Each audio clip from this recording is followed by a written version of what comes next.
Have you ever heard or seen people talk about the appearance of money in their pocket or bank account by a supernatural means? Have you ever heard about the concept of miracle money? Can money suddenly and instantly appear in your bank account or pocket supernaturally? What does the Bible teach in regards to this concept? How does God bless people financially? Stay with me till the end as we doctrinally examine this subject.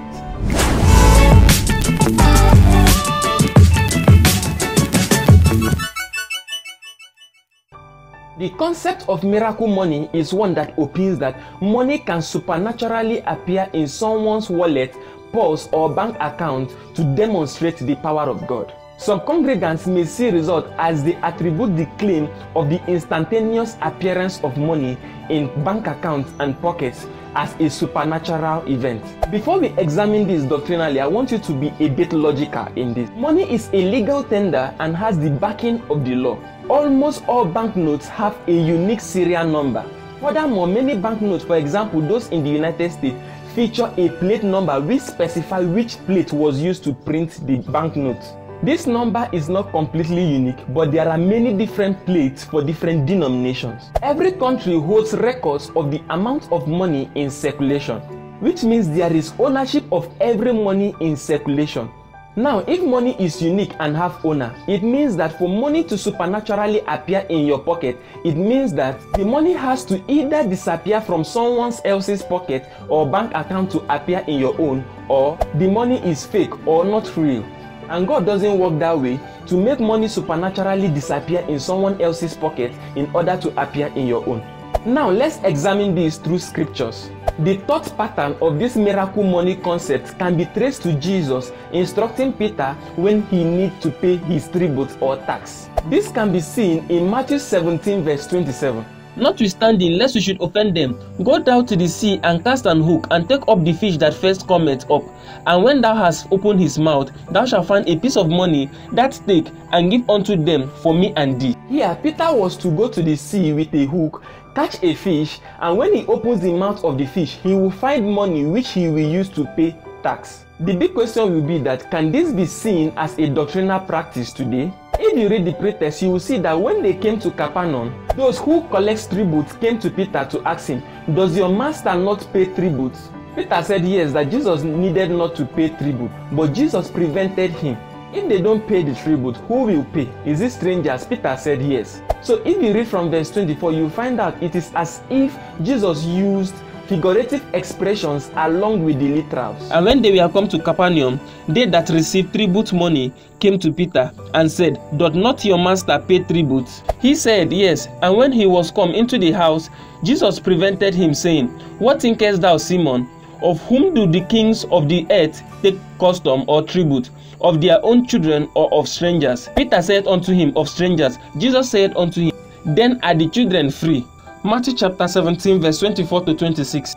Tribute was required of Jesus. This from the narrative is literal. The persons mentioned as well as what was required was literal as well. Verse 26 seems to use a figurative expression which is in relative to the corresponding statement in verse 27. First of all, if the concept of the miracle money claim is the same with this scenario, Jesus would have just made money to appear in Peter's pocket. But this is not the case. The statement Jesus made has a mixture of figurative expressions and literals. For a concept in scripture to be accepted as doctrine, it must have corroborative evidences in other apostolic letters. In the case of this event, no other letter have any record of this event. Scripture is clear on this, that a matter needs 2 or more witnesses for it to be established. Deuteronomy 17 verse 6. At the mouth of 2 witnesses or 3 witnesses shall he that is worthy of death be put into death, but at the mouth of 1 witness he shall not be put to death. Deuteronomy 19:15. 1 witness shall not rise up against a man for any iniquity or for any sin. In any sin that he sinneth, at the mouth of 2 witnesses or at the mouth of 3 witnesses shall a matter be established. This was by Moses. Jesus also confirmed the same in Matthew chapter 18 verse 16. But if he will not hear thee, then take with thee 1 or 2 more, that in the mouth of 2 or 3 witnesses every word may be established. Paul also said same in 1 Corinthians chapter 14 verse 27. If any man speak in an unknown tongue, let it be by 2 or at the most by 3, and that by course, and let one interpret. Let the prophet speak 2 or 3, and let the other judge. 2 Corinthians 13 verse 1. This is the third time I am coming to you. In the mouth of 2 or 3 witnesses shall every word be established. This implies that if this must be established as doctrine, it must stand the test of having repeated witnesses, which is absent in this case.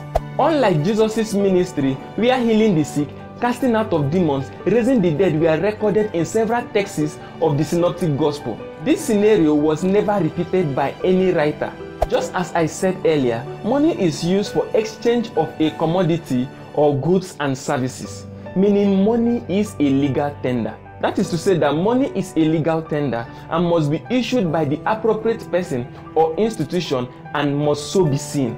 For money to be seen anywhere, it must have been printed and must be issued. Once money is in your ownership possession, you can use it for exchange of goods or services. Money found anywhere, including that in the mouth of the fish, must have owner in a literal sense. As a believer, you are to look after your neighbor's property, and as such, you must not take what belongs to them. You are to protect them. Jesus never taught that you can take another's belongings and make yours. That is greed and covetousness. It is important to know that there was no record whatsoever as to whether Peter eventually catch the fish and removed money from the mouth of the fish. After the verse where Jesus told Peter to go catch the fish, open the mouth and he will see money, there was no other record to show that he eventually did that. The next verse talked about total different things altogether. This alone makes it unclear. Of all Jesus taught in the Synoptics, he never formed this as a means in which needs will be met. So to better understand that text is to see the words of Jesus as figurative mixed with literals. Peter was a fisherman, and since money was needed to pay tax, the only way Peter makes money is to fish and sell and make returns in money. So Jesus asking Peter to go fish with a hook, open the mouth that he will see money, can better be seen as Jesus asking Peter to fish and make money to pay tax. This is generally how man makes money, by working with his hands. The supernatural still plays in us getting favor when we work with our hands. You may die poor if you fold your hands in weight of a miracle money in your bank account. With this, you can pick up the figures from the whole scenarios from the literals. I do believe in miracles, but I also know that money is a legal tender for goods and services. Peace.